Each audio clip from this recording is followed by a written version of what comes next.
Magandang araw mga bata! Welcome muli sa ating panibagong aralin. Ako si Teacher Frel, ang inyong guro sa Filipino 3, Quarter 4, Week 4. Milk Base. Ang ating aralin sa araw na ito ay paggamit ng mga salitang kilos sa pag-uusap sa tahanan, paaralan at pamayanan. Mga bata, handa na ba kayong makinig?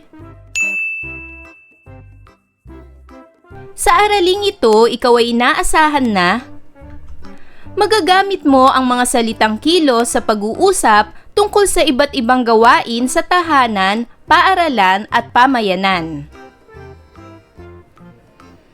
Hello mga bata! Sa araling ito ay pag-aaralan natin ang tungkol sa paggamit ng mga salitang kilos sa pag-uusap sa tahanan, paaralan at pamayanan. Pagmasdan ng larawan. Alam niyo ba kung ano ang ginagawa ng babae sa larawan? Magaling! Siya ay naguhugas ng plato.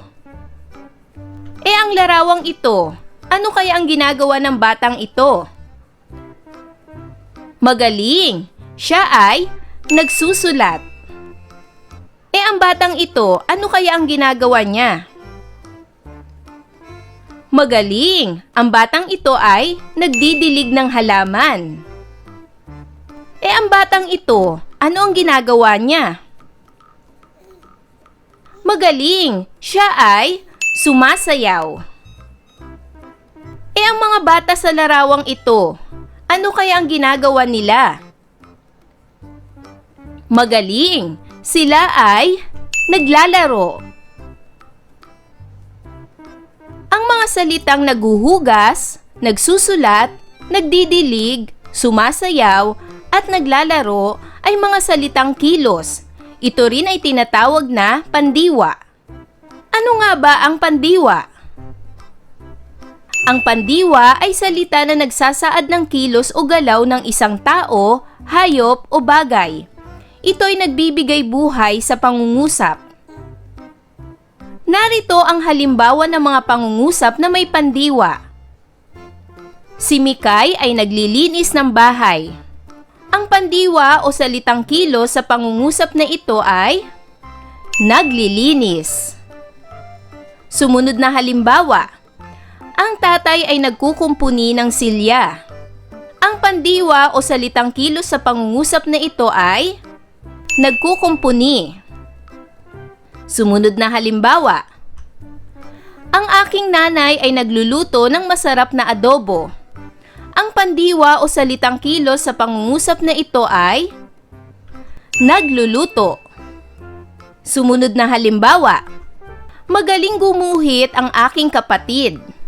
Ang pandiwa o salitang kilos sa pangungusap na ito ay gumuhit. Sumunod na halimbawa, naliligo sa malinis na ilog ang magkakaibigan. Ang pandiwa o salitang kilos sa pangungusap na ito ay naliligo. Ang mga salitang ating sinalungguhitan ay nagsasaad ng kilos o galaw. Upang lalo pang lumawak ang inyong kaalaman sa araling ito, ay dumako tayo sa unang pagsasanay. Pagsasanay bilang isa. Tukuyin ang mga pandiwa o mga salitang nagsasaad ng kilos. Gawin ito sa iyong sagutang papel. Basahin muna natin ang mga salita. Mabait, nag-aaral, kusina, nagsasalita, naglalaba, sinusulat, papel, mag-aaral, umakyat, tahanan. Ngayon ay bibigyan ko kayo ng segundo upang tukuyin ang mga salitang pandiwa o mga salitang nagsasaad ng kilos o galaw.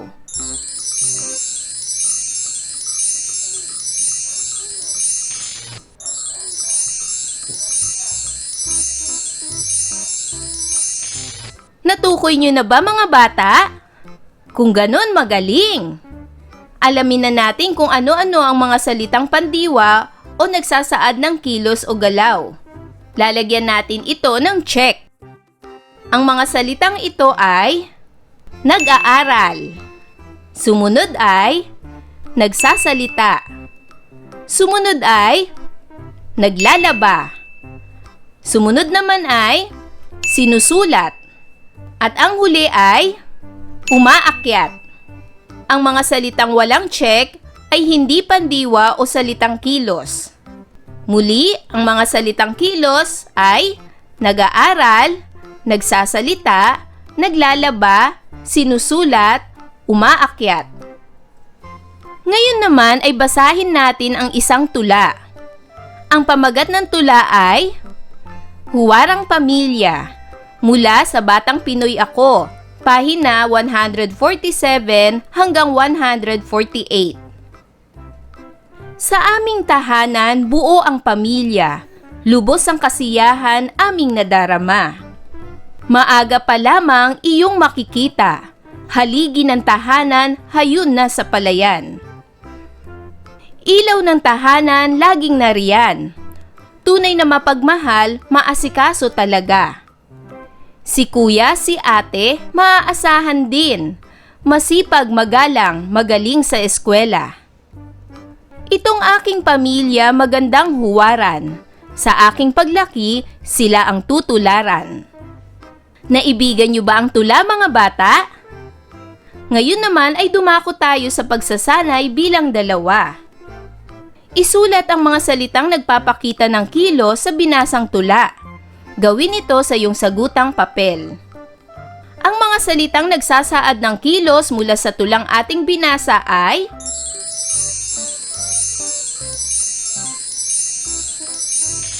magaling. Ang mga ito ay nadarama, makikita, tutularan. Para naman sa pagsasanay bilang 3, sumulat ng 2 pangungusap tungkol sa mga ginagawa mo sa inyong tahanan, paaralan o pamayanan. Ikahon ang pandiwang ginamit. Mga bata, magbibigay ako sa inyo ng isang halimbawa. Maraming mga tao ang bumaba sa mga jeep at naglakad na lamang dahil sa sobrang traffic. Sa pangungusap na aking ginawa ay may 2 pandiwa. Ito ay ang bumaba at naglakad. Dahil ito ay mga salitang kilos o galaw. Ngayon ay kayo naman ang gumawa ng sarili niyong pangungusap. Gagawa kayo ng 2 pangungusap at ikakahon ninyo ang mga pandiwang inyong ginamit. Para naman sa pagsasanay bilang 4, sa inyong sagutang papel, gumawa ng talaan ng mga gawain ng inyong pamilya sa buong araw. Sundan mo ang format. Dagdagan ng kahon kung kinakailangan. Narito ang ginawa kong format at magbibigay ako ng mga halimbawa ng aming gawain sa aming tahanan. Ang pamagat nito ay mga gawain namin ng aking pamilya sa buong araw. Una, nagliligpit kami ng aming pinaghigaan. Sumunod, sabay-sabay kaming kumakain ng agahan. Sumunod, naglilinis kami ng aming bahay. Sumunod, nagdidilig kami ng mga halaman. Sumunod, nagwawalis ng mga tuyong dahon sa bakuran. Sumunod, naliligo pagkatapos ng mga gawain. Sumunod, nagluluto ng aming tanghalian. Sumunod, naguhugas ng pinagkainan. Sumunod, nagpapahinga o natutulog kami sa hapon. Mga bata, maaari niyong dagdagan ang chart kung may mga gawain pa kayong hindi na isusulat. Tandaan, kayo ang gagawa ng sarili niyong gawain at ang mga ito ay aking halimbawa sa aming ginagawa sa buong araw. Mga bata, nagawa niyo ba lahat ang mga pagsasanay? Kung ganon, magaling mga bata! Tandaan, ang pandiwa ay salita na nagsasaad ng kilos o galaw ng isang tao, hayop o bagay. Ito ay nagbibigay buhay sa pangungusap. Ayan mga bata, naibigan niyo ba ang ating aralin sa araw na ito? Magaling! Muli, ang ating tinalakay sa asignaturang Filipino ay paggamit ng mga salitang kilos sa pag-uusap sa tahanan, paaralan at pamayanan. Mga bata, sana'y marami kayong natutunan sa araling ito. Hanggang sa susunod, paalam mga bata!